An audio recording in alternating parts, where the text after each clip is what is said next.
All right, so today we're talking about placements and all things related to placements. We can go into a little bit of strategy if it goes that way, but basically, I don't have a PowerPoint because I actually have a piece of white paper here, a bunch of them actually, and a pen, because I like to draw circles and explain things, and I thought maybe that might be the most helpful to you guys to understand placements. So a few things that I want to go over before we kind of ask, like, if anybody has situations that they want to go over.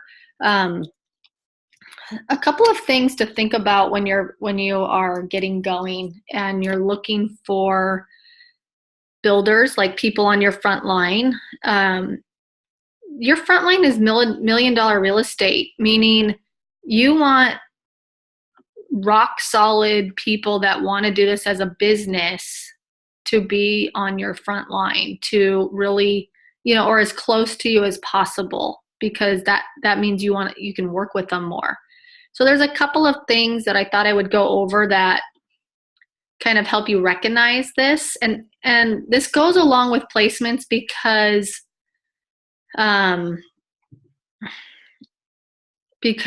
you the closer they are to you, the more you can help them.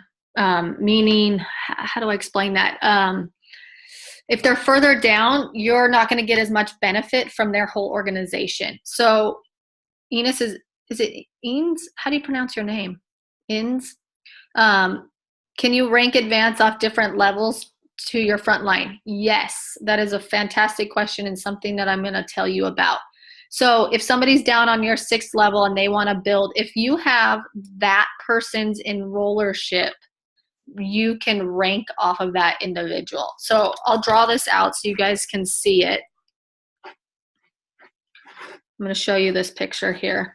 So if this is your organization right here, and you've got me at the top, and let's say there's 3 people right below you, right?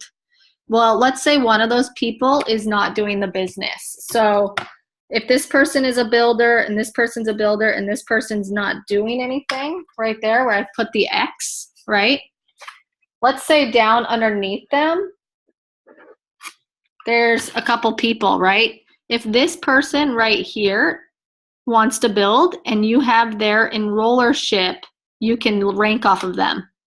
Okay? Does that make sense?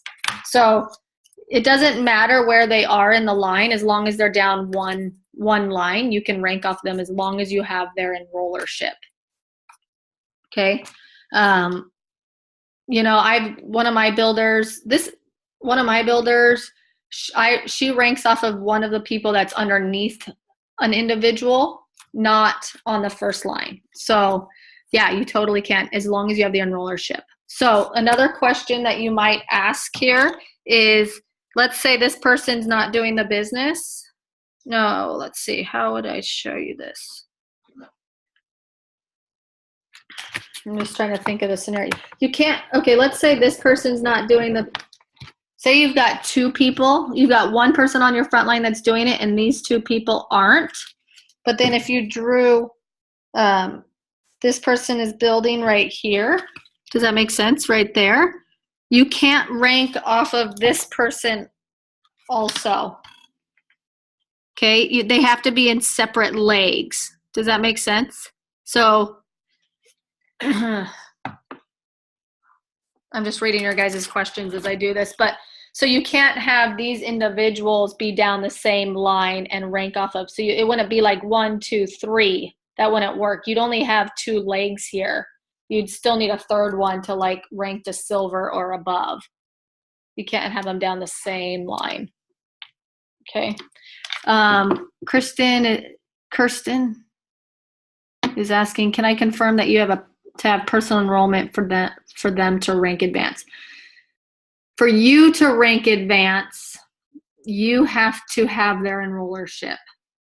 Okay. For them to rank advance, it doesn't matter who has their enrollership. You have to have it for you to rank advance. So does that make sense, Kirsten? All right. So does everybody understand that? So when you're thinking about, let's say you've been using oils for 3 years and all of a sudden you're like, I want to do this as a business, but maybe you're you don't know who your upline is even, but you go to somebody, you know, like let's say you start talking to somebody in like the Live Oils Facebook group, and you start asking business questions, and somebody reaches out to you and is like, if you want to learn more about the business, you know, you can help them. It doesn't matter where they are, like in your organization, you can still help them even if they're 3 or 4 levels down from you, you know, and you can rank off of them if you have their enrollership. Okay. So the reason that I'm saying this is because there's a couple of things that you want to take into consideration when you're looking for people to build, or even if they've been using for a while, using oils for a while, is, are they capable and are they committed to doing the business? So I always talk about C and C, capable and committed. That means somebody that capable would mean, do they know how to get on a Zoom? Obviously, all of you guys do. Do they know how to get on the Facebook group and ask questions if they need to? Do they know how to enroll somebody if they've been shown once or twice? Do they know how to teach a class? Or if they don't know how to teach a class, do they know who to ask to be able to learn to teach a class? And then committed is, you know, being willing to be a part of trainings or getting on Zooms or talking to your mentor every once in a while so that you get to know and get that relationship going. Are you committed to teaching classes, to enrolling people, you know, those type of things. So I say that because when you're starting to place people, you want to think about that. Even wholesale customers, I always think about things like that because you never know what's going to happen down the line, and where they're, you know, like where you've placed them, where it might help you more or less. So does that make sense to everybody? The other thing that I like to tell people about, and if you're taking notes on this, you might jot this down, but there's different characteristics that kind of all fall in line with more of the successful people that do doTERRA as a business. And so I thought I'd tell you guys some of them. So when you're like talking to somebody or you're reaching out to them, it's kind of just like a little mental checklist that I go through that I like to see, oh yeah, they check out all of these things. They would kill it at this. You know, I really should approach them about the business. Things like, do they have a financial need? Are they a mom?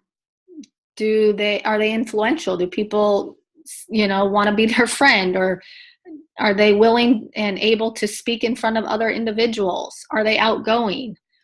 Let's see. Are they a woman between the ages of 30 and 45?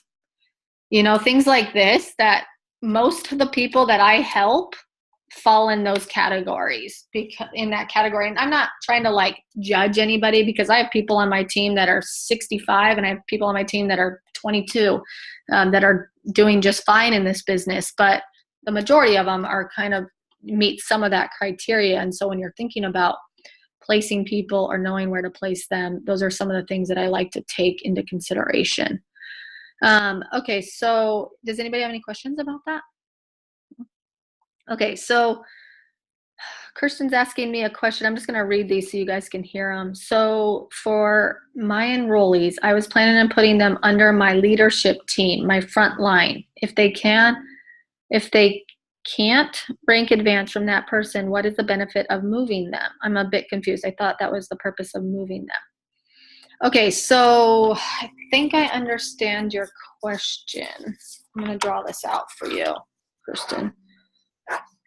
And you guys can unmute yourself and talk to me if you want.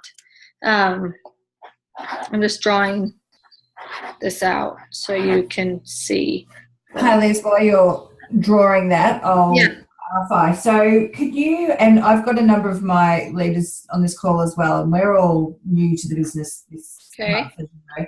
Can you explain the purpose of moving? Can you go back to the start then and explain the purpose of moving people and the difference between enrollee and sponsorships and what counts when you move them and what doesn't count? If you could hit those basics, I think that would really give us, our team, the understanding. Yeah, no problem. Okay, so what Kirsten's asking is, so you have two different types of like Two different types of, I don't know what the word is. Classifications, probably, right? What kind of what?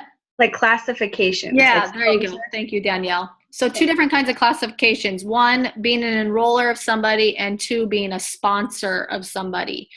So an enroller is somebody that you personally know that you've actually enrolled them. The sponsor position is where you've placed them in your organization. So you can be an enroller and a sponsor of somebody. That would be somebody on your front line directly below you.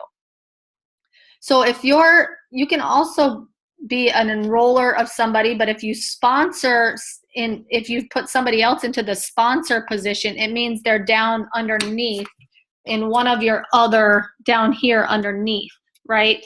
So how this benefits you by not putting everybody on your front line and being the enroller and sponsor of them is that it helps grow depth, and it also helps these people rank, which then helps you rank. Okay, so I'll just explain silver, because silver means that you're broken up into 3 different legs here, right?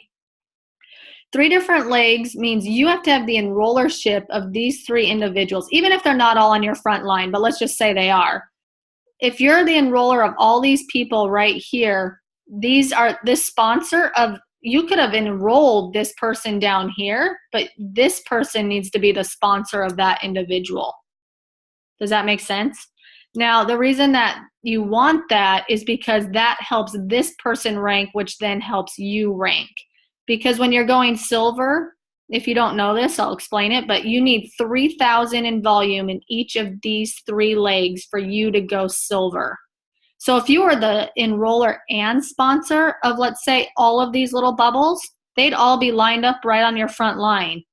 And even if you had 9,000 in volume, you couldn't rank because you're not into 3 separate legs. Does that make sense, Kirsten? Hey, it does. Whoops, I meant to start my video. It does make sense. What the bit that's confusing me is, though, where you've said to rank advance, you have to personally enroll. So let's say Loretta, who's on this call, is on my front line. If I move sponsor somebody under Loretta, yeah, I understand how that benefits me, that it's all in 3 trees. Does that person benefit her? Heck yeah. It benefits her because you're giving her the volume to help her go elite.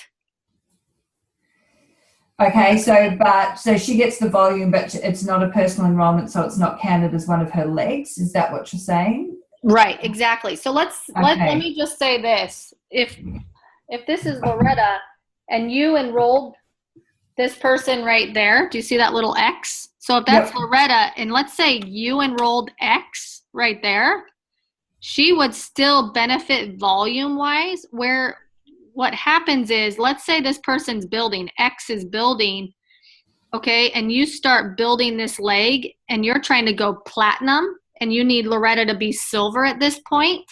Where it's going to benefit you is if you can turn that enrollership over to Loretta. Does that make sense? Yeah, so it can, if I turn the enrollership over to her, it counts as one of her legs. Heck yeah. And if I don't turn the enrollership over, it still contributes to her organizational volume. Yes, but she can't rank, and neither can you.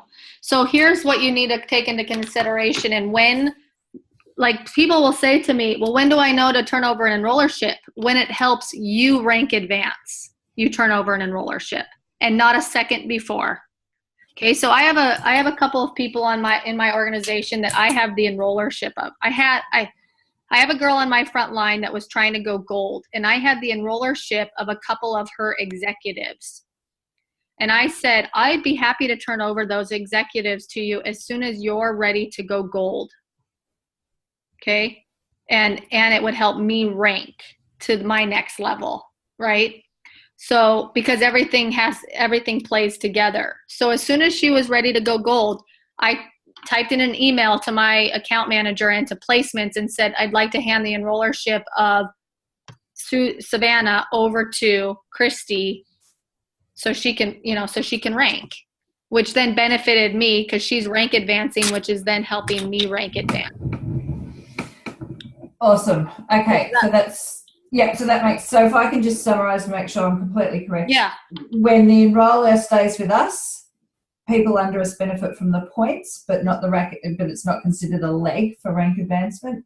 When we want it to be a leg, then we change the enroller to them. So let's say they're at silver, or let's say they're wanting an extra leg for a rank advancement, and that helps us, then that's when we would change the enroller over.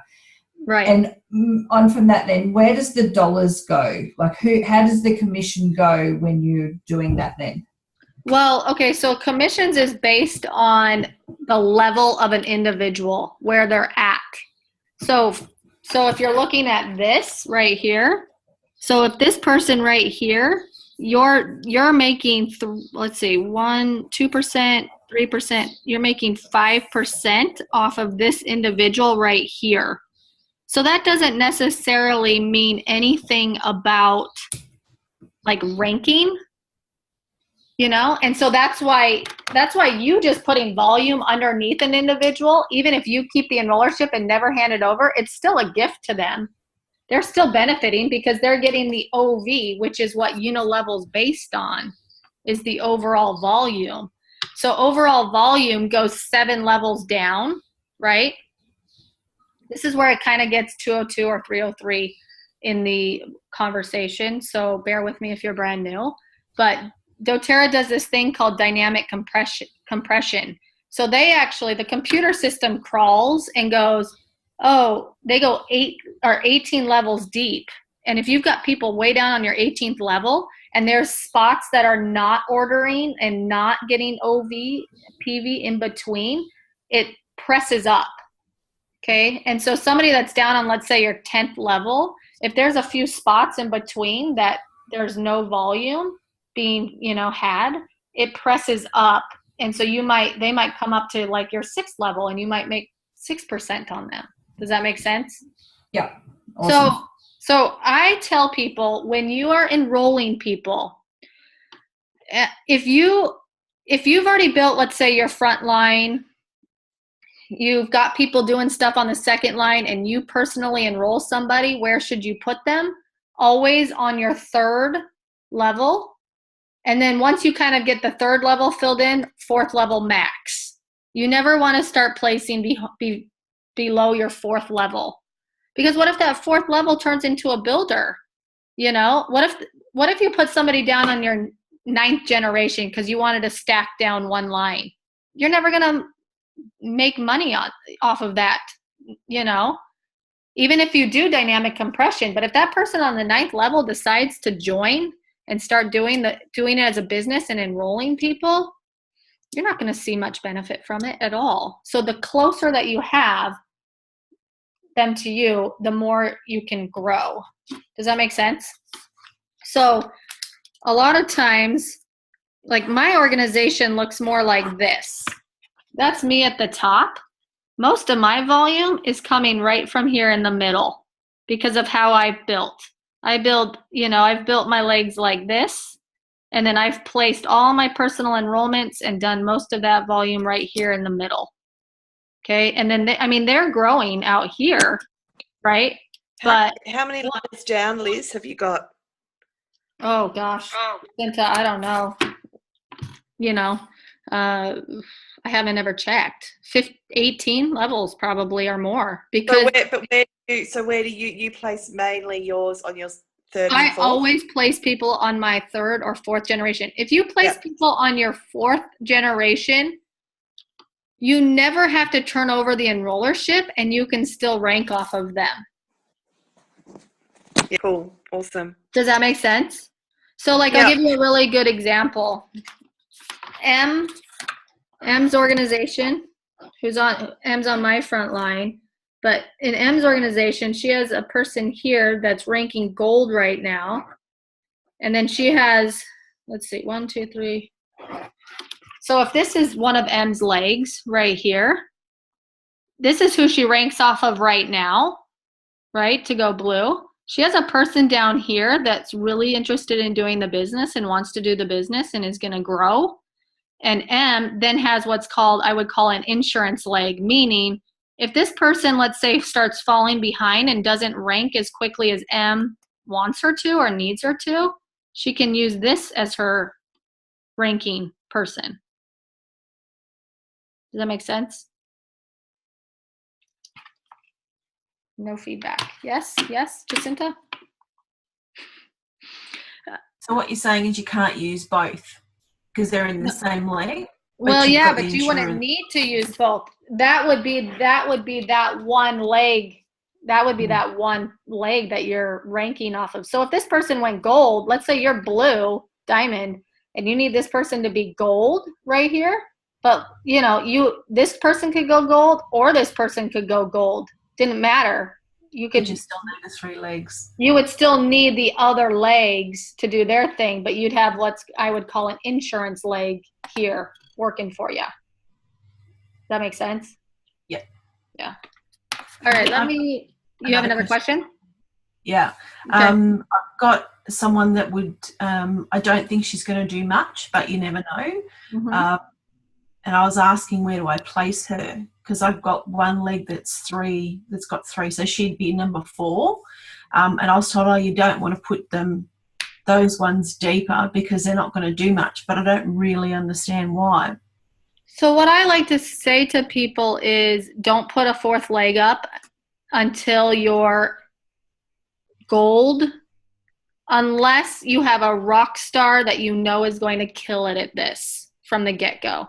Otherwise, I'll put I mean, not to slam anybody, but I'll be like, they're more like a 2nd generational builder, or they're a 3rd generational builder. Well, they'd be a really good support for, let's say, somebody on my front line or somebody on my 3rd line. Does that make sense?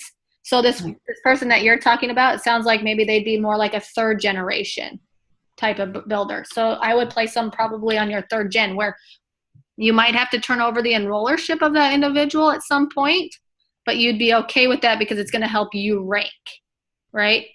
The other thing I like to do is I like to say to myself, what would I ever need this person to rank at for me to be presidential, or me to be whatever rank I want to be, like long term? What would I ever need from that individual? And that's not like a slam on them. That's just, what do I need from them? Well, a lot of people, you want them just to be customers, but some of them you might be like, well, if they could be exec, that would help that leg go gold, and that would help me be blue, or if they could reach elite, that would help me be prez. You know what I'm saying? So I think about those things when I'm placing somebody that has some potential, but maybe is more of a sharer than a builder, Does that make sense? Okay, so there's another question, and maybe I might have answered it, but did I answer it? Okay. So if people enroll on your front line, like if they just go to your website and enroll, or if you don't know where to place them right away and you place them, you're the enroller and sponsor, and then you have that 14 days to move them, I would ask your mentor, whoever you're doing this with, ask them. I asked Molly so many times about where to place people until I felt comfortable, because especially somebody that's building, like having a conversation with your mentor and going, okay, this is the kind of things they've got going for them, but these are the things that are holding them up, but I think we can work through it. It's an important conversation that you want to try to place people the best that you can from the information that you know. If all placements is not perfect, obviously, but and then we can help work those kind of things out, but just doing the best that you can, obviously. Does anybody have other questions? Real balancing act. This sounds like a real balancing act of what our strategies are, because on one hand, we want to be building deep with our customers, so then we can get the elite leg to bring silver, premier, all that sort of stuff. Mm-hmm. But at the same time, we don't know what we don't know. We don't know who's going to then suddenly become a builder. And I guess that's almost then where you go, well, that's where we want to do a placement change. Right. If we identify them later. Certainly my way of looking at it is I'd just be enrolling everyone as a wellness advocate. So then I can build underneath them and build that depth. I've really got to create 2 new legs from scratch. And I get what you're saying about the insurance policies and all that sort of stuff. But then if you find, they're a rock star, then you'd be going to placements and saying, hey, can you actually move them and swap them with this other person who's on my front line that has just done Can't do that. You can't, and doterra won't let you do that. Right. So you can't. Which is when, sorry, Liz, which is when the wholesale customer, which is now in Australia, is such a beneficial position to be enrolling people as. So yeah, Jacinta's totally right. And that's the other thing that I wanted to make sure you guys understand is wholesale customer versus wellness advocate, and when you do which type of enrollment for an individual. I hands down always enroll somebody as a wholesale customer 100% of the time. Even if they say, I want to do this as a business, I'm going to rock it all the way to Prez. And the reason that I do that is because I'll give them an assignment. I'll test them. I'll be like, let's set up 4 classes. You want to rock this? Let's get it going. Let's do this. Set up 4 classes. I'll help you teach all 4 of them. And as soon as she sets up those 4 classes, as soon as you're about to teach the first class and put in that first enrollment, switch her over to a wellness advocate and move her where you want, But let's say somebody enrolls as a wholesale customer and you say, okay, let's plan 4 classes. And she goes, well, I'm going out of town, or my kids are out of school, or, I'm going to hit this hard in a month, or I'm going to hit this hard in 3 months, or whatever it is, Okay, great. You let me know when you're ready and I'll help you teach those 4 classes. I'll help you hit the ground running. You give me the go ahead. And as soon as you're teaching that first class or you're enrolling that first person, upgrade them to a wellness advocate, start rocking with them, But so then where do you place these wholesale customers then? Always on my 3rd or 4th generation. Always. And it's in whatever leg that you're needing additional volume. Well, I think about a few things when I'm placing somebody. It's not always where I need volume. I might have 2 legs that struggle, and maybe I need them both to be elites. So I'll look at them and I'll go, okay, well, this person's in this place and they've got kids, similar age, or, they live in the same town, or some of these things, I think about geographical, I think about age, I think about if they've got kids or if they have things in common, like maybe they're both in the art field or maybe they're both nurses or whatever. I kind of think about those things and I go, okay, I need the volume in this leg, and they're both nurses. So if this person needs to reach out to this person, they'd be able to support each other. Make sense? So I don't always just think, oh, I need 200 PV over here, I'm going to place it there. I think about long-term a lot of times, not just short-term volume. Sometimes it's short-term volume that I think about, but most of the time I'm thinking about long-term, like, where do I need this person to be for me to go Prez? Where do I need this volume, or where do they fit in my organization that would best help them? When you place that way, long-term, your organization thrives a lot more than short-term. Does that make sense? Yep.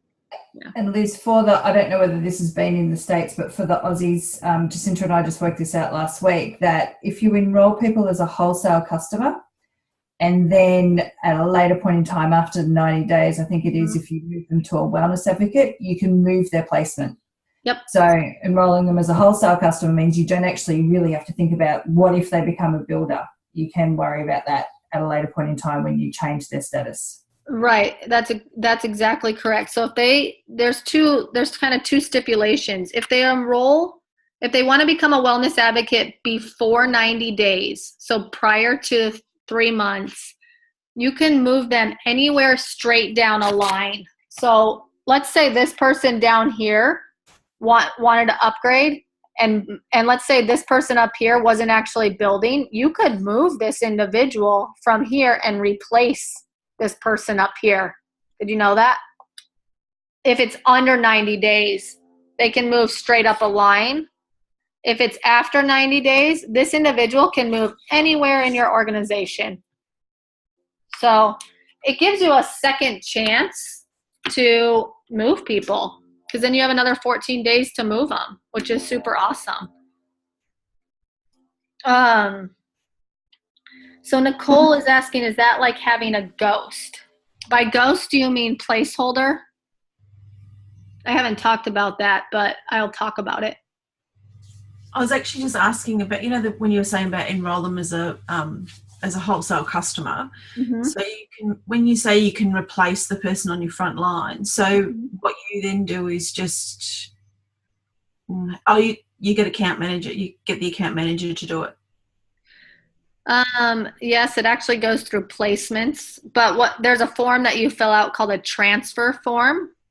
So if somebody on your front line, I'll talk about this for a second. If somebody that you enroll, if you're like, I'm just starting out and I have one builder, but I really want to build towards Premier and Silver quicker than just placing everybody under this one builder, what do? You can put up a leg called a placeholder. A placeholder is somebody that's never going to do this business, somebody that doesn't really even want product, but is willing to let you use their social security number, or I don't know what you guys do in Australia exactly, just enroll them as a wellness advocate. Somebody, people like this are your brother-in-law or your grandma or an aunt, somebody that's, give them a little bit of product or something to say thank you. Enroll that individual, and then you can start placing people on your second generation. Does that make sense? So that you're starting to build into two different legs so that you can build towards Premier without having two builders on the top. Then let's say you have a person that was signed up as a wholesale customer, and three weeks later, they're like, I want to do what you're doing. I love these oils. They're the best. Awesome. Let me replace you. Do you want a position and start building your own team? I've got a spot for you in my organization, and you can move them up into that placeholder's position. And that's where you give them a bit of a task and see whether they're really. I would totally do that before you, especially if you're replacing somebody. Give them a list of things to do, and see if they do it. Yeah. Anybody have any other questions, scenarios, or anything like that they can think of? Jacinta, do you have any other questions? I've got a question. Okay, go ahead. Sorry, go ahead, Jacinta. Go ahead. No, all good. No, I could talk about it all day. So, go for it. So, if I'm putting people on my downline under my other builders, what is the general theory on who services that client, how you're able to talk to them? In my organization right now, if I put somebody under one of my builders, they're mine, and so I know I have to do all the follow-up. I do all the emails, but for my builders that want to run promos, have you experienced that in your organization at all? Yeah, so what I usually tell people is if you've enrolled them, then you need to service them. You need to reach out to them, all the things you just said. Okay. Now, there are cases where I'm like, Christy, hey, I just enrolled this person under you. Will you do a wellness consult with them? You're fine, Danielle. Will you do a wellness consult with them? Totally. You gave me that individual. I'll totally help them. I think it kind of is a case-by-case scenario, honestly. I think in a lot of cases, you could be like to your friend, hey, I don't, like for me, if I put her under Christy, I don't live in Arizona. Christy does. So, hey, Christy, would you mind getting together with this girl and telling her about what she got, help her figure out all of that stuff? Yeah, she would totally do it. I think there's other times where I'm like, you know what, if I turn them over to that individual, they might get lost in the cracks. So I'm going to take care of it.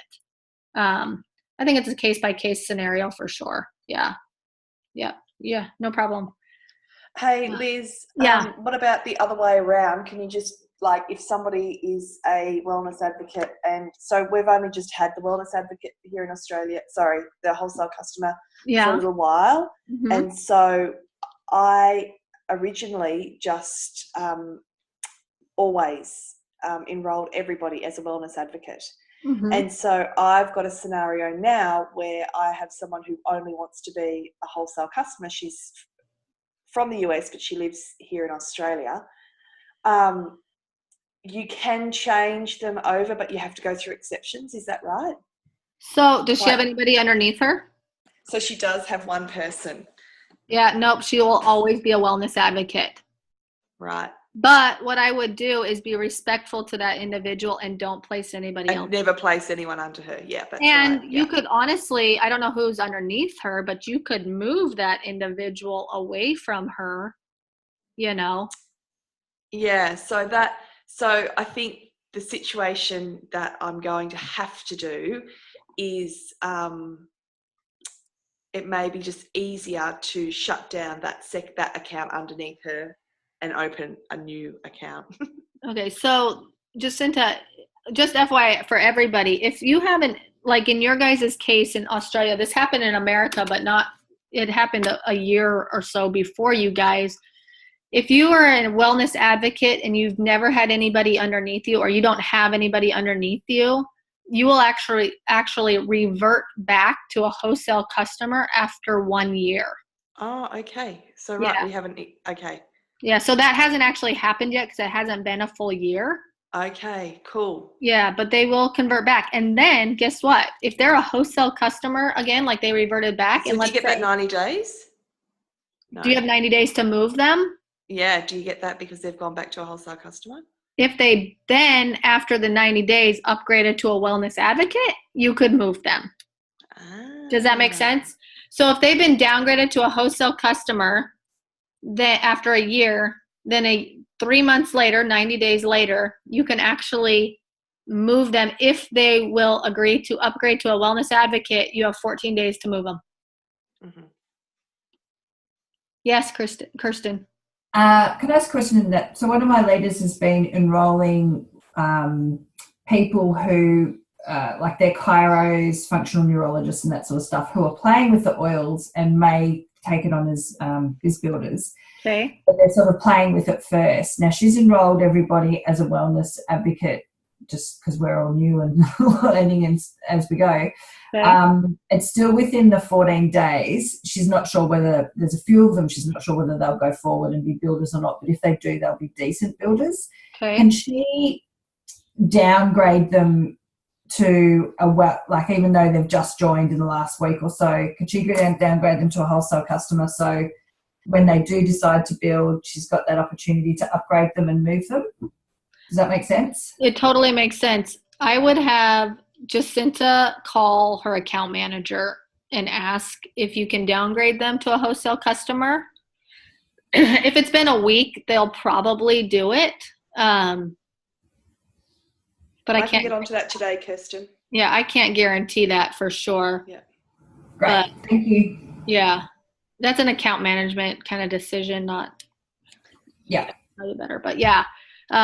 Otherwise, I mean, I would just place them as close to you as possible and not stretch them down to your 4th level even, probably.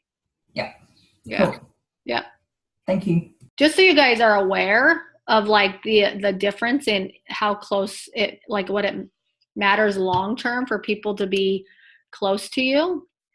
I was just at a training, not this weekend, but the past like 2 weekends ago with Elise Shedevy, who is our upline, who is a freaking genius at placements and at all things doTERRA when it comes to strategy. And I had heard this before, but she was talking about it. If you have somebody on your front line, if you're a presidential and you have somebody on your front line that is a diamond or above, you make $10,000 off of unilevel alone per month off of that individual. If they're on your 2nd level, let's say you rank advance off of somebody on your 2nd level that's a diamond, cut it in half to $5,000 a month. If they're on your 3rd level, you cut it down to like $3,500 a month. So that's why the closer they are to you, the more money you're going to make on them. And honestly, like time, energy, resources, all of that, like, yes, I will give resources to anybody on my team. I don't care what generation you're on, but I do give more attention to the people that I rank advance off of, that I'm closest to, because that's not like a selfish thing. That's just me growing my organization to benefit, to make financially the most sense for me, is to help those individuals that are closer to me that want to do the business. So that's why you want to keep them as close to you as possible. So when she said that, I was like, whoa, yeah, that makes a lot of sense. So, yeah. Any other questions that you guys can think of? Any other basic placements issues that, Jacinta? No? So when people are first starting off, right? So for instance, these guys, Kirsten's team particularly, are just kicking off.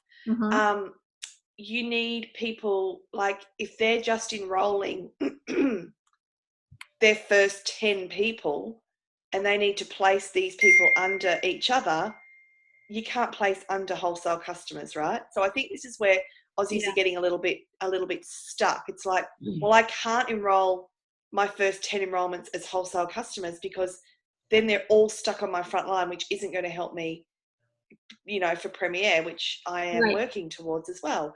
So what do you do? Okay, so that's a great question. What I would do is I would either choose one person that wants to do this, like have one builder that, if you have one builder that wants to do this, place everybody underneath them till you get to about 2,000 in volume, before I would throw up a placeholder as a second leg.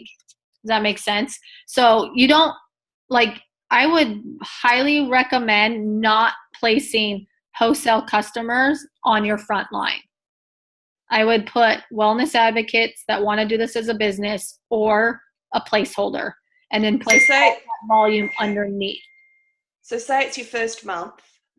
You've got 2 classes. You've enrolled 10 people. Okay. You've got one person who you can place under. So you put them on your front line. They're on your front line. Yeah. And then do you just put all the 10 wholesale customers on their front line? Yes. That's what you do? That's what I would do. Okay.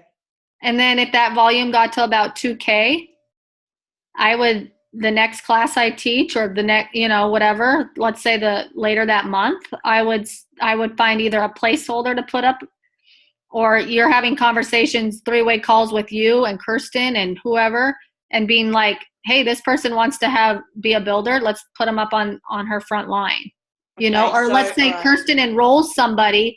I'm not sure who's where, so I'm just going to throw this out there. But let's say, Kirsten, you enroll somebody that wants to do this as a business, but you already have 4 frontline builders. You're not going to want to put them on your front line. You might put them under Nicole and put them on Nicole's front line and start building underneath that line. Like Jacinta, you've enrolled more people than 3 that want to do this as a business. You've started to place them underneath to support these other legs. So even if Nicole didn't come to the table with a builder, but she wants to build, maybe her first leg is a placeholder, but her second leg is somebody that Kirsten's put there that Kirsten has the enrollership of, but is building under, because Kirsten wants to rank advance, and she'll turn over that enrollership when needed for her to rank advance. And I think the placeholder is really interesting strategy, because all my frontline have big goals, gold or platinum in the first year. Right. And they haven't necessarily got all their team in place. They've got people who right.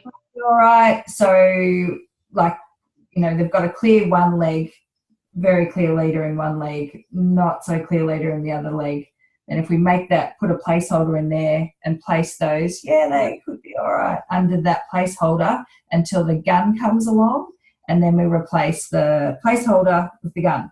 Yes. Love the strategy. That's awesome. And that's how you're going to build the most solid foundation for a team, because you can't build so far down that you don't, and just wait for somebody to pop up and say, I want to build, If you do that, you're going to be way down on your 18th generation going, why would I help that person? Yeah. I mean, do you guys all know who Haley Hobson is? She's like big wig in doTERRA, right? She is on Kirk Hamilton's 12th generation. 12th. So Kirk Hamilton, who is a blue diamond in doTERRA, doesn't rank off of Haley Hobson, doesn't make any money off of Haley Hobson. Haley Hobson is a double presidential, making hundreds of thousands of dollars every single month. And Kirk Hamilton is making $0 off of Haley Hobson because she's so far down in his organization. So, you know, you want to keep these people above you, and that's a really great way to do that is by placing, you know, putting a placeholder up, because that helps you rank it, advance quickly, and others. I mean, you know, Em, who you guys I think all know, Em Falconbridge, who's on my front line, you know, she's a blue diamond now, but she didn't have a couple of people when she first started, but she wanted to rank really fast. And so she put up placeholders, started putting in her own personal enrollments until people started saying, oh, I want to do this as a business. I want to do what you do. And started then strategizing about where she was going to really place them to really build that foundation. And I've done this multiple times. I built a silver. One of my legs it was my diamond leg, so it was my 4th silver. And when she came on, I was like, I'm going to help you go to silver because I want to be diamond. She's like, awesome. I'm totally on board. I'm going to work my butt off. But I don't have any builders coming to the table with me. And I said, okay, that's fine. We'll find builders when we do, but let's put up placeholders. So we put up 3 placeholders straight from the get-go. And we built to those 3 legs to elite with all wholesale customers until we found wellness advocates to go into those positions. And it worked. Interesting. Yeah. I mean, we built her to silver in 4 months. So yeah, you can totally do it like that. All right. Anybody else? We're getting almost to the hour mark, so probably should. I think this was really good call. I hope it was helpful to you guys. I feel like we should do something like this once a month, like not just placements, but like just something yes, on please. the business. Totally, yeah? Very keen. Yeah, absolutely, Liz. Yeah, you've a wealth of knowledge. So you guys throw ideas at me in the Grow Oils group, and I'll be happy to, you know, create a Zoom and do it. So, all right. If we don't have any other questions, then I'm going to say we'll talk to you guys later. Good? So all right. Thanks. Talk to you later. Bye.